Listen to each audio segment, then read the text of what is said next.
আমি আমার আব্বারে দেখছি, আজকেও আমি এইখানে বসে এই কথাটা বলছি, ওই এই ঘরে খাইতে বসা আমি বলছি যে হায়, আমি একটু খানার জন্য, ভালো একটু তরকারির জন্য আমি চোখের পানি ফেলে কাঁদছিলাম। সেই আমি আজ মালিকের দয়ায় মানুষের এই পরিমাণ মেহমানদারি, যে যার কারণে মাঝে মধ্যে মানুষ কষ্ট পায়, খাইতেও পারি না। আমার আব্বারে আমি দেখছি, একটা গেঞ্জি আমার আব্বার ঘামের থেকে ভিজা, আব্বার গেঞ্জিটা ভিজা যাইতো, আব্বা এটা ধুইতে দিলে ঘামের গন্ধের কারণে আমি বলতাম আমি পারতাম না, আমি ধুইতাম। এরকম ওই দিনও মারে বলছি যে মা, আজ যখন মালিক অনেক সম্পদ দিছে, আজ আর বাবা নাই, বাবার এই সুখের সময় কিচ্ছু খাওয়াইতে পারলাম না, কিচ্ছু না, কিচ্ছু না, কিচ্ছু না। আজ মালিক অনেক দিছে, কিন্তু সেদিন আমার মাদ্রাসায় প্রায় 2 লক্ষ টাকা করে খরচ করে আমি বিশাল বড় মেহমানদারি করছিলাম। আমার চাচা, মামা, ফুফা, খালু, জ্যাঠা, আমার মার মামা, সবাই দাওয়াত দিছি, আমি গাড়ি দিয়ে দিয়ে আনছি আমি আমার মাদ্রাসায়। এই তখন আমি দোয়ার মধ্যে বলছিলাম যে আজ আপনারা সবাই আসলেন, কিন্তু আজ আমি আমার বাবা নাই।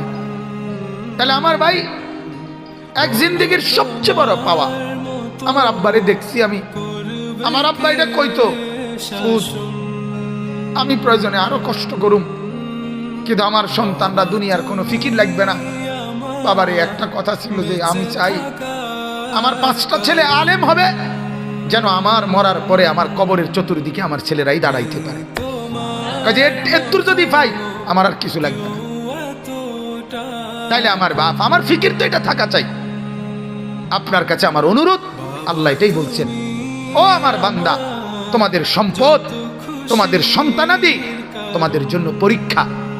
এটার লোভে পড়ে, এগুলোর ফান্দে পড়ে আমাকে ভুলো না, আমার খেয়ানত করো না, আমার রসুলের খেয়ানত করো না, আখিরাত বরবাদ করো না।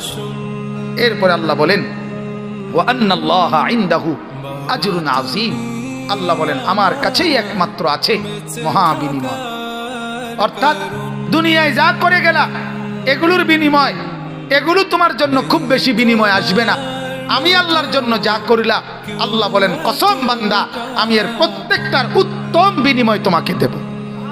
এই সোফা যদি 30,000 টাকা দিয়ে বানায়া থাকো, এই সোফা আখিরাতে তোমার জন্য কোনো পুঁজি দিবে না। আর আমার একটা সেজদার বিনিময়ে আমি আল্লাহ কোটি গুণ নেকি তোমারে ফিরিয়ে দেব।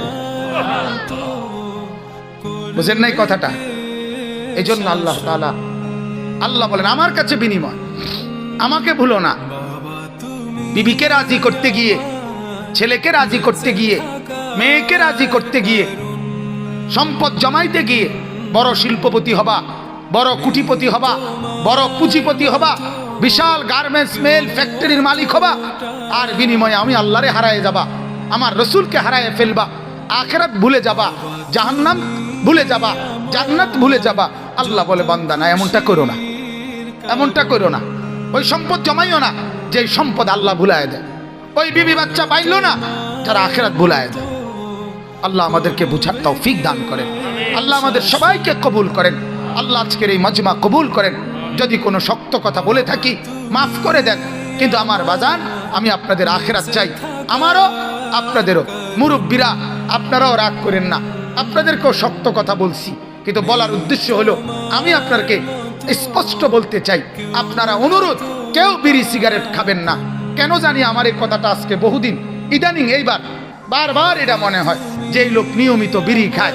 আমার কাছে মনে হয় ওই মুরব্বী যেন আল্লাহর কাছে, ফেরেশতার কাছে এটা বলে যে আমার সকাল বিকাল দুপুর সন্ধ্যা আমি বিড়ি ছাড়া, আগুন ছাড়া থাকতে পারি না।